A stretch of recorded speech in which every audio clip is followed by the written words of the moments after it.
നമുക്കറിയാം ഇത് 7 തവണ മാറ്റിവെച്ചൊരു ദൗത്യമാണ്. അതിനുശേഷം വളരെ വിജയകരമായി തന്നെ ഇന്നലെ പുറപ്പെടുന്നു യാത്ര. ഇനിയിപ്പോൾ നിശ്ചയിച്ചതിലും അല്ലെങ്കിൽ നമ്മൾ നേരത്തെ പറഞ്ഞ് കേട്ടതിനേക്കാൾ ഏതാണ്ട് ഒരു അരമണിക്കൂർ മുൻപേ തന്നെ ഡോക്കിംഗ് പൂർത്തിയാക്കിയിരിക്കുന്നു എന്ന വാർത്തയാണ് വരുന്നത്. ശുഭകരമായൊരു കാര്യമാണ്. അതിന് ചുരുക്കി എങ്ങനെയാണ് നമുക്ക് ഈ ദൗത്യത്തെ വിശദീകരിക്കാൻ കഴിയുന്നത്? വളരെ ചുരുക്കി. തീർച്ചയായും അനുജ, മുമ്പ് സംസാരിച്ച വിദഗ്ധരൊക്കെ സൂചിപ്പിച്ച പോലെ ഇന്ത്യ ഈ ദൗത്യത്തിലേക്ക് പണം കൊടുത്ത് യാത്ര ചെയ്യുന്ന ഒരു സഞ്ചാരി, അതായത് നമ്മുടെ ശുഭാംശു ശുക്ല ഈ യാത്രയ്ക്കൊപ്പം ചേർക്കുകയാണ്.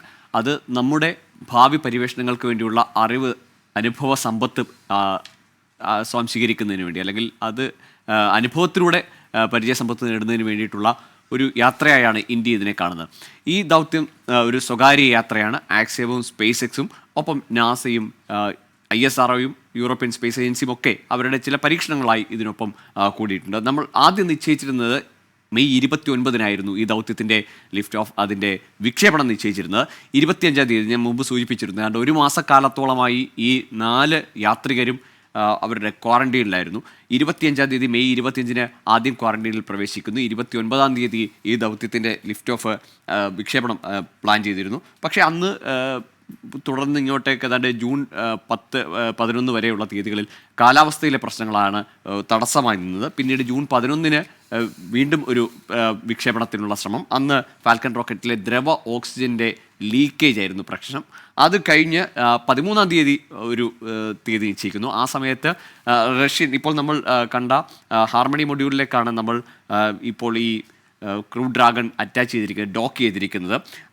അതേ സമയത്ത് തന്നെ റഷ്യയുടെ സ്വസ്ത മൊഡ്യൂളിലുള്ള മർദ്ദ വ്യതിയാനം, അവിടുത്തെ പ്രശ്നങ്ങൾ കാരണം, ബഹിരാകാശ നിലയത്തിലെ പ്രശ്നങ്ങൾ കാരണം ആ യാത്ര മാറ്റിവെക്കുന്നു. 19, 22 അങ്ങനെ പല ദിവസങ്ങളിൽ ഈ പ്ലാൻ ചെയ്യുകയും പിന്നീട് ഇത് മുന്നോട്ട് നീണ്ടുപോവുകയും അനിശ്ചിതമായി നീണ്ടുപോവുകയും ചെയ്യുന്നു. ISRO ചെയർമാൻ അടക്കം ഫ്ലോറിഡയിൽ ഉണ്ടായിരുന്നു, അവിടെ ക്യാമ്പ് ചെയ്തിരുന്നു. പിന്നീട് അവർ ഇന്ത്യയിലേക്ക് മടങ്ങുകയും ചെയ്തിരുന്നു. പിന്നീടാണ് ഈ 25 എന്നൊരു തീയതിയിലേക്ക് വരുന്നതും. ഇന്നലെ വളരെ വിജയകരമായി ഈ വിക്ഷേപണം നടക്കുകയും ചെയ്തു. വിക്ഷേപണത്തിന് ശേഷം ആ റോക്കറ്റിൻ്റെ, നമ്മൾക്കറിയാം ഫാൽക്കൺ 9 റോക്കറ്റുകളുടെ ഒരു പ്രത്യേകത, അല്ലെങ്കിൽ ഫാൽക്കൺ സീരീസിൽ ഈ സ്പേസ് എക്സ് വികസിപ്പിച്ചെടുത്തിരിക്കുന്ന ഈ റോക്കറ്റുകൾ ബഹിരാകാശ ദൗത്യങ്ങളിൽ വലിയ ചിലവ് കുറച്ചിട്ടുണ്ട്. കാരണം ഇതിൻ്റെ ഏറ്റവും ചിലവേറിയ ഭാഗങ്ങൾ പുനരുപയോഗിക്കാനാവുന്ന തരത്തിൽ തിരിച്ച് എത്തുന്നു. കത്തിത്തീരുകയല്ല, ആ റോക്കറ്റിൻ്റെ ഭാഗങ്ങൾ തിരികെ എത്തുകയാണ്. ഈ പേടകത്തെ കൊണ്ടുപോകുന്ന വാഹനം, ഈ സ്പേസ് വെഹിക്കിളിൻ്റെ ഒരു ഭാഗങ്ങൾ തിരികെ എത്തുകയാണ്. അത് ഇന്നലെ തന്നെ ആ വിക്ഷേപണം നടന്ന ഏതാണ്ട് മിനിറ്റുകൾക്കകം തന്നെ കൃത്യമായി നിശ്ചയിച്ചിരുന്ന സ്ഥലത്ത് തന്നെ ഈ ഫാൽക്കൺ 9 റോക്കറ്റിൻ്റെ ഭാഗങ്ങൾ തിരികെ ഇറങ്ങുന്നു കണ്ടു.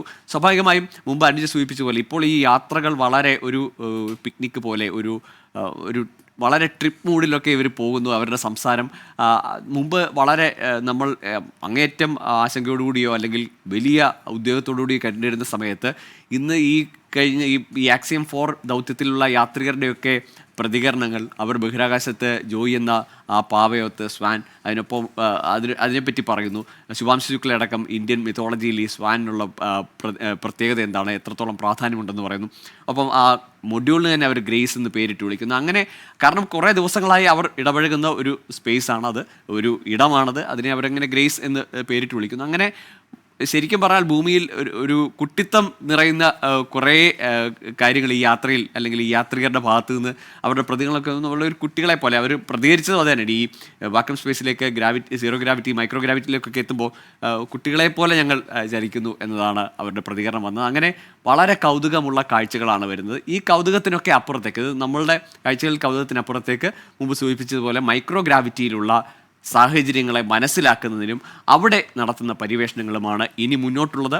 നിശ്ചയിച്ചിരിക്കുന്ന 14 ദിവസമാണെങ്കിൽ ഇനിയുള്ള മുന്നിലുള്ള 12 ദിവസം, ആ 12 ദിവസത്തിൽ ഇവർ നടത്തുന്ന പര്യവേഷണങ്ങൾ, അതിൽ നിന്ന് ലഭിക്കുന്ന വിവരങ്ങൾ, അറിവുകൾ ഇനി വരുന്ന ഇന്ത്യയുടെ ദൗത്യങ്ങൾക്ക് ഉറപ്പായും വലിയ മുതൽക്കൂട്ടാവും. ഒപ്പം തന്നെ മറ്റ് രാജ്യങ്ങളുടെയുമായ പരീക്ഷണങ്ങളുണ്ട്. 60 പരീക്ഷണങ്ങളാണ് മൊത്തത്തിൽ ഇപ്പോൾ ഇവർക്ക് നിശ്ചയിച്ച് നൽകിയിരിക്കുന്നത്. അതിൽ 7 എണ്ണമാണ് ഇന്ത്യയുടേത്. ഏതായാലും ആ പര്യവേഷണങ്ങൾ ഇന്ത്യയുടെ ഭാവി ദൗത്യങ്ങൾക്ക് ദിശാസൂചികയായി മാറും.